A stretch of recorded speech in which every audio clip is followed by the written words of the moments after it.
What's up la gang, Gab Fintech pour vous servir. Qu'est-ce que je vous sers aujourd'hui? Mon plaisir de vivre pour te rendre ivre de ce divin nectar que certains appellent la livre. Puis hey, oublie pas, je peux pas te donner de conseils pour ton oseille, donc va chercher jusqu'à temps que t'ailles trouvé pour continuer à trouver sommeil sur tes deux oreilles. Wow! Je sais pas si je déteste beaucoup ou énormément ton nouveau slogan parce que honnêtement, t'es vraiment emmerdant. Yes! Tu vois, c'est pas si compliqué. Toi-même, t'es capable du Cosmo.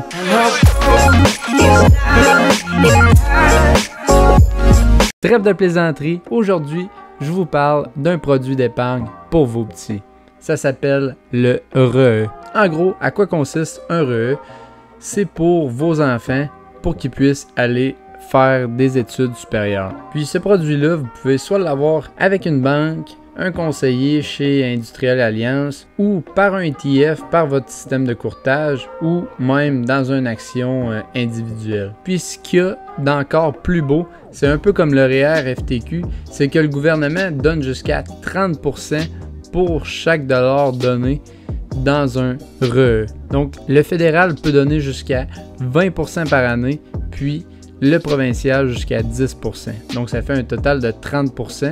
Puis ensemble, ils font un maximum de 750 $ par année. C'est pourquoi la majorité du monde qui vont mettre des REE vont mettre 2500 $ par année, puisque c'est le maximum pour recevoir des crédits du gouvernement. Il n'y a pas de maximum par année, mais il y a un maximum total de 50 000 $ que vous pouvez mettre dans un REE. Donc selon moi, c'est le compte d'épargne à avoir, puis pour commencer à investir pour vos enfants, puisque vous avez le crédit, puis vous pouvez mettre ça dans le produit financier que vous voulez. Comme je l'ai dit, un ETF, une action individuelle ou avec une banque ou avec un conseiller financier. Tandis que le REER FTQ, vous avez un 30% de crédit d'impôt, mais vous devez le placer avec FTQ. Donc le REE est vraiment intéressant, puis souvent vos enfants n'auront pas un gros revenu, donc ils n'auront pas à payer gros d'impôts quand ils vont vouloir retirer leur argent à 18, 19, 20 ans. Donc pour commencer, vous avez le gouvernement fédéral qui donne un crédit avec la SCEE qui donne un maximum de 500 $, soit 20% de toute cotisation que le cotisant va faire, soit le parent. Donc c'est pour ça que le 2500 $ annuel est optimal. Puis le maximum en crédit que le gouvernement peut donner, c'est jusqu'à 7200 $ à travers toutes les années de cotisation jusqu'à sa 17e année pour le bénéficiaire. Ben beau là, tout ça là, mais mon enfant il est rendu à 5 ans. Fait que moi, je me torche puis c'est tout. Eh bien non, c'est comme le CELI. Vous avez des droits d'inutiliser, donc vous pouvez les utiliser, mais le crédit va être de 1000 $ annuellement si vous n'avez pas utilisé vos cotisations. Donc un maximum de 5000 $ de cotisation serait optimal dans ce cas-là, pour aller rattraper chaque année que vous n'avez pas cotisé encore pour ton enfant qui est maintenant rendu à 5 ans. Puis, si vous avez un revenu familial de moins de 93 000 $, vous êtes considéré ayant un revenu modeste à faible. Donc, le gouvernement peut vous donner jusqu'à 500 $ la première année pour votre enfant, sans même mettre rien dans le compte de REE, juste à ouvrir le compte. Il vous donne un premier 500 $ la première année, puis après ça, il vous donne 100 $ à chaque année, jusqu'à un total de 2000 $ maximum. Puis ensuite, vous avez le gouvernement provincial qui donne la IQEE, le crédit au provincial, qui est un 10% de toute cotisation faite par le cotisant. Donc annuellement, un bénéficiaire peut recevoir jusqu'à 250 $. Donc les deux mis ensemble, fédéral et provincial, ça fait 750 $ maximum par année. Donc, c'est pourquoi le 2500 $ de cotisation annuelle est optimal, comme je vous ai déjà dit. Ouais, puis si mon gars, il décide de pas faire d'études, lui, mettons qu'il veut être sur le bien-être comme moi, un cotisant qui a versé des fonds dans un REE qui existe depuis au moins 10 ans, dont le bénéficiaire est âgé d'au moins 21 ans, qui décide de pas faire d'études postsecondaires, peut retirer personnellement le revenu gagné par le régime. Puis les montants sont retirés, puis imposables par le gouvernement fédéral à 12%, puis par le provincial à 8%. Mais le cotisant peut éviter l'impôt additionnel en transférant ses fonds dans un REER ou à celui de son conjoint, s'il y a des droits inutilisés, bien entendu, de ces REER. Puis, le transfert ne peut pas excéder 50 000 $.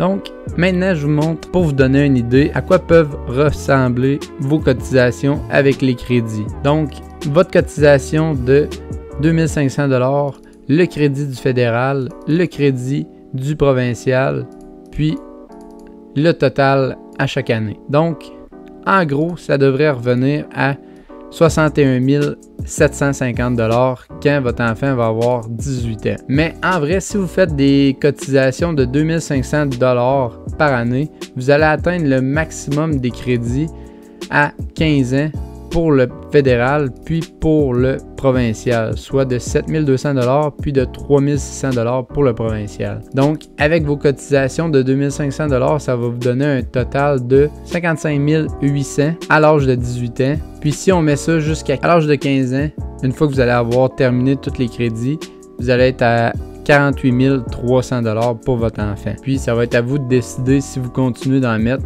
même si vous ne recevez plus de crédit. Donc, à l'âge de 15 ans, vous allez avoir reçu pour votre enfant 10 800 $. Donc, je vous reviens avec ce qu'on utilise souvent, calculateur d'intérêt composé. L'intérêt composé qui est de l'intérêt, qui fait de l'intérêt à chaque année. Donc, de 0 à 18 ans, combien votre enfant va avoir fait d'intérêt. Je vous montre ça. Donc, si on met 3250 $, versement 3250 $ une fois par année, on va y aller avec quelque chose de modeste à 5%. On met ça sur 18 ans, calculé une fois par année. Puis ça vous donne 99 000 $ avec 37 000 d'intérêt composé avec seulement 5% d'intérêt par année. C'est pour vous donner un exemple. Je sais que vous n'allez pas avoir 3250 $ jusqu'à 18 ans, mais bien jusqu'à 15. Mais c'est pour vous donner une bonne idée. Donc maintenant, si vous le faites avec quelque chose que vous pouvez avoir, avec un bon fonds mutuel, avec un conseiller financier, un bon ETF, vous pouvez avoir du 12% annuel. Ça vous donne 206 000 $ à l'âge de 18 ans, soit 144 000 en intérêt composé. Puis maintenant, si vous investissez dans une action de croissance qui performe bien jusqu'à l'âge de 18 ans de votre enfant, une action un peu comme Tesla ou Amazon dans ses débuts, comme Square, Shopify, Netflix a bien grossi aussi. Donc, si vous misez sur une action de croissance pour votre enfant, vous pouvez vous attendre à du 1,5 million d'intérêt. You're a funny guy. Mais ça, il faut que vous connaissiez votre action, puis que vous ayez une bonne conviction pour votre action, pour qu'elle puisse prospérer pour votre enfant. Maintenant, je vais vous le montrer pour les utilisateurs de Questrade, comment faire pour vous ouvrir un REE sur la plateforme. Juste à venir dans Add New Account, puis vous allez venir sélectionner See More Account. Puis vous allez prendre Education, RESP, puis vous allez faire Continue. Ensuite, vous allez remplir toutes les informations nécessaires, puis après ça, vous allez pouvoir fund votre account comme vous le faites pour un REE, comme un CELI, comme je l'ai déjà montré. Donc voilà, le REE qui est très intéressant pour votre enfant, puis c'est important de commencer à en mettre tôt pour votre enfant pour ne pas manquer les subventions données par le gouvernement provincial et fédéral qui comptent pour 30% de chaque cotisation que vous allez faire, jusqu'à un maximum annuel de 750 $.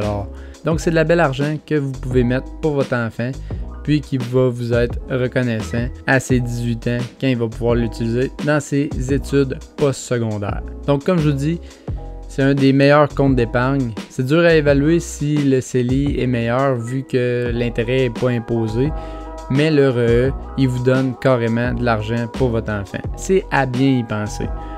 Donc, merci d'avoir été là, puis on se dit à la prochaine pour un prochain Gab FinTech. Merci tout le monde.